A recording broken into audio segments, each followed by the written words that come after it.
आज के क्लास में हम बात करने वाले हैं removing and resizing columns and Ross. और दूसरा टॉपिक रहेगा हमारा इंटर एडिटिंग फार्मूलाज। तो फार्मूलाज का काम क्या है? फार्मूलाज का काम एक्सेल के काम को इजी बनाना है, यानी कि आपके द्वारा जो भी डाटा इंटर किया जाता है उसको इन्फॉर्मेशन में तब्दील करने के लिए या इन्फॉर्मेशन बनाने के लिए फार्मूलाज की ज़रूरत होती है। अब फार्मूलाज करते क्या है? तो फार्मूलाज आपके काम को ईजी कर देते हैं, सेविंग अ टाइम।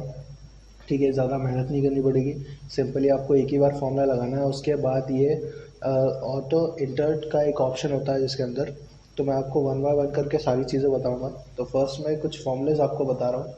तो यहाँ पर मैंने शीट बना के रखी हुई है। यहाँ पर एक मैंने मार्कशीट का जो डेटा है वो बना के रखा हुआ है। मैंने नेम्स लिए हुए हैं, 5 सब्जेक्ट लिए हुए हैं, total, average, minimum, maximum and result तक मैं बताने वाला हूँ अभी। ठीक है, तो स्टार्ट करते हैं। तो पहला फॉर्मूला मैं आप लोगों को बताने जा रहा हूँ। तो पहला फॉर्मूला बहुत इजी है। सिंपली आपको ये समझ लेना है कि सेल के एड्रेस को हमें यहाँ पे टारगेट करना है, क्योंकि जो काम होता है वो सेल एड्रेस पे होता है। ठीक है, तो सेल एड्रेस आपको कहाँ दिखाई देगा? तो यहाँ पे दिखाई दे जाएगा आपको। सिलेक्ट करेंगे आप, जैसे देखिए इसका सेल एड्रेस A1 है, लेकिन मुझे इस सेल एड्रेस की ज़रूरत नहीं पड़ी क्योंकि ये गाइडेंस के लिए होगा, क्योंकि ये एक हेडिंग बन के रह जाएगा, सिर्फ ये गाइडेंस के लिए रहेगा। ठीक है, सिंपली तो ध्यान दीजिएगा, जो कॉलम बी है वो काम कर रहा है हिंदी के लिए, जो कॉलम सी है वो काम कर रहा है इंग्लिश के लिए, कॉलम डी काम कर रहा है मैथ्स के लिए, कॉलम ई काम कर रहा है साइंस के लिए, और कॉलम एफ काम कर रहा है सोशल साइंस के लिए। ठीक है, अब ये क्या है, जो रो है वो है अमित की, यानी जो अमित मैंने इसको नाम दिया, अगर मैं कुछ और नाम देता वो रहता है। तो मान लीजिए कि जो 2 नंबर की रो है वो है अमित के लिए, 3 नंबर की रो है वो लोकेश के लिए, और चौथे नंबर की जो रो है वो है मोहित के लिए। तो हमें करना क्या है, फॉर्मूला भी कुछ इसी तरीके से एंटर करना है। तो सबसे पहले याद रखिएगा कि जब हम फॉर्मूला लगाते हैं तो यही आपको पता होना चाहिए कि फॉर्मूला लगाते टाइम हमें क्या ध्यान रखना है। हमें फॉर्मूला लगाते टाइम ये ध्यान रखना है कि हर फॉर्मूले में सबसे पहले इक्वल आएगा। ठीक है, अगर इक्वल नहीं लगाओगे वो उसे फॉर्मूला नहीं मानेगा। ठीक है, अब इक्वल लगाने के बाद क्या, जो हिंदी का कॉलम है वो है बी, तो मैं यहाँ पे बी प्रेस कर दे रहा हूँ। अब इसके बाद हमें डाटा किसका निकालना चाह रहे हैं? तो हम निकालना चाह रहे हैं अमित का। ये देखिए अमित की रो चल रही है। ठीक है, जो हिंदी का कॉलम है वो हिंदी का कॉलम है बी। ठीक है, अमित के मार्क्स हैं 2 पे, तो मैंने कहा B2। ठीक है, अब ऐड करवाएंगे यानी टोटल चाहिए ना हमें, तो यहाँ पे प्लस कराएंगे। ठीक है, इसी तरीके से इंग्लिश के marks C2 plus D2 plus E2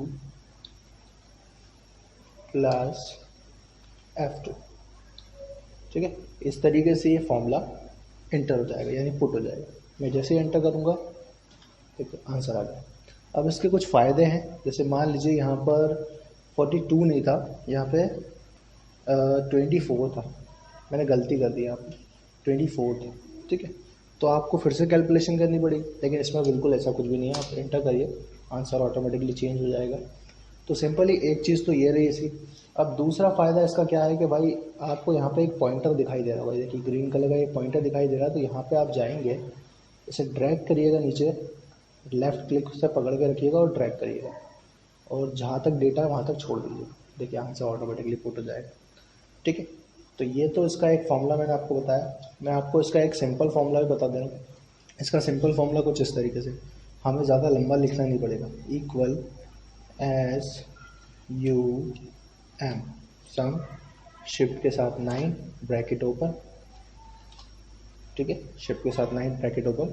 ठीक है, अब यहाँ पे आपको लेना है फर्स्ट सब्जेक्ट। तो रो चल रही है लोकेश की, यानी B3 होना चाहिए। ठीक है, तो ये B3। अब आपको शिफ्ट के साथ कॉलन लगाना है, शिफ्ट के साथ कॉलन। ठीक है, तो ये शिफ्ट के साथ कॉलन प्रेस कर दिया मैंने, और लास्ट सब्जेक्ट ले लेना है आपको F3। ठीक है, यानी फर्स्ट सेल और लास्ट सेल, और यहाँ से कर देंगे आप ब्रैकेट बंद, देन एंटर। ये देखिए, तो यहाँ पे आंसर वही निकल के आया, बस फॉर्मूला अलग पुट किया। अब देखिए कि समझने की बात यह है कि भाई अगर मैं चाहता हूँ कि आंसर आपको यहाँ पर भी दिखाई दे जाएगा, जो भी आंसर रहेगा। अब मैं आपको नेक्स्ट फॉर्मूला बता दे रहा हूँ। तो नेक्स्ट फॉर्मूला रहेगा आपका परसेंटेज का। तो इसके भी 2 ही फॉर्मूले हैं। तो पहला फॉर्मूला इक्वल, आपको एवरेज लिखना पड़ेगा, ठीक है। अगर आप पूरा नहीं लिखना चाह रहे हो तो यहाँ से आपको चूज़ कर सकते हो, यहाँ से चूज़ करने का तरीका टैब दबाइए। ठीक है। फिर वो पूछेगा फर्स्ट सब्जेक्ट, तो यहाँ से आप फर्स्ट सब्जेक्ट ले लें। ठीक है। फिर शिफ्ट के साथ कॉलन लगा देना।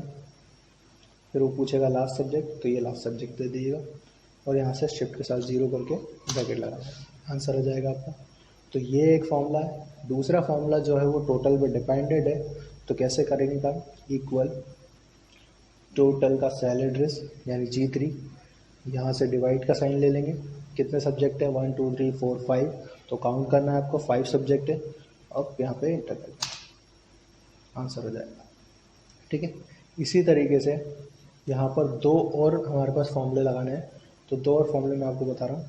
हमारे पास होता है एक मिनिमम और होता है मैक्सिमम। तो आपको सिंपली करना क्या है, एक मिनिमम नाम का फंक्शन लगाना है, MIN, सिर्फ मिन ही लिखना है आपको, इतना ही लिखना है।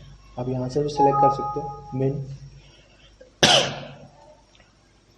मिन first subject colon last subject.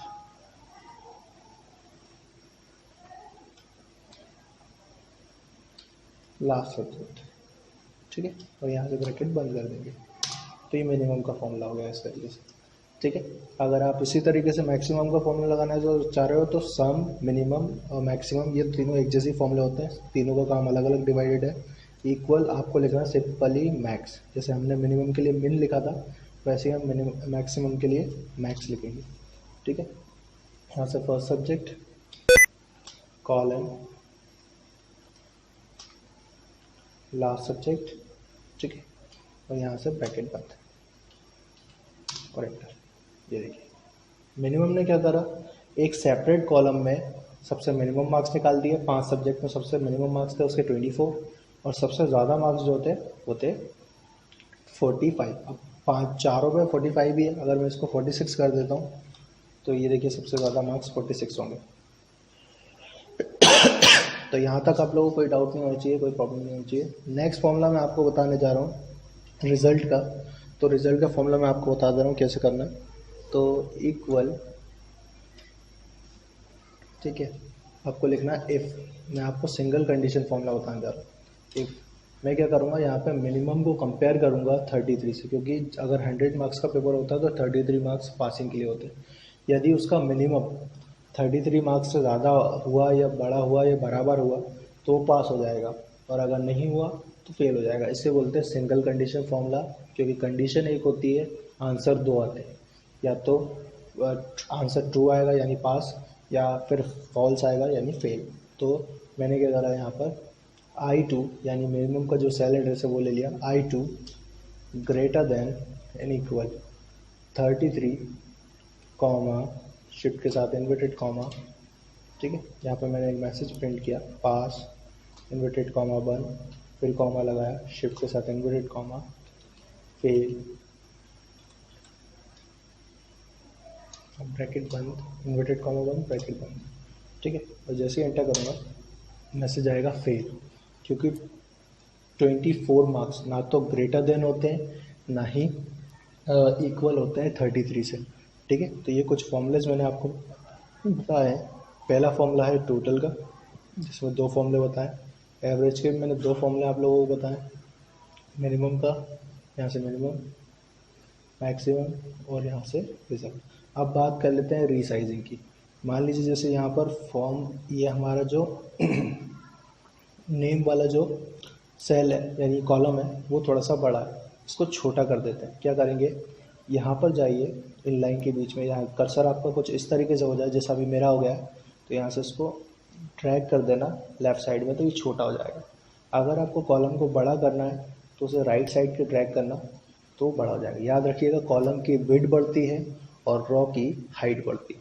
तो रॉ की हाइट बढ़ाने के लिए आप क्या करोगे, फिर सेम वही चीज़ है, इस लाइन के बीच में कर्सर लेके जाए। जब आपका कर्सर कुछ इस तरीके से हो जाए तो आप उसे नीचे की साइड ड्रैग करेंगे तो वो बढ़ जाएगा। अगर आप ऊपर की साइड ड्रैग करोगे तो वो छोटा हो जाएगा, यानी कि कॉलम की विड्थ बढ़ती है और रॉ की हाइट बढ़ती है। अब अगर आपको कॉलम को रिमूव करना है तो रिमूव करना मैं बता देता हूँ। जैसे मान लीजिए यहाँ पर एक फेल वाला कॉलम है, मैं क्या करूँगा, इसको रिमूव कर दूँगा। तो रिमूव करने के लिए डिलीट शीट कॉलम, ये रिमूव हो गया। ठीक है। तो कुछ चीज़ों में फ़र्क पड़ा होगा इस तरीके से, याद रखिएगा डिलीट पे जाके आप कर सकते हैं। ठीक है, इसी तरीके से आपके पास रॉ का भी ऑप्शन रहेगा। ठीक है, तो नेक्स्ट क्लास में मैं आपको इसके आगे बताऊंगा। तो आज की क्लास में हम इतना, नेक्स्ट क्लास में मैं आपको आगे बताऊंगा।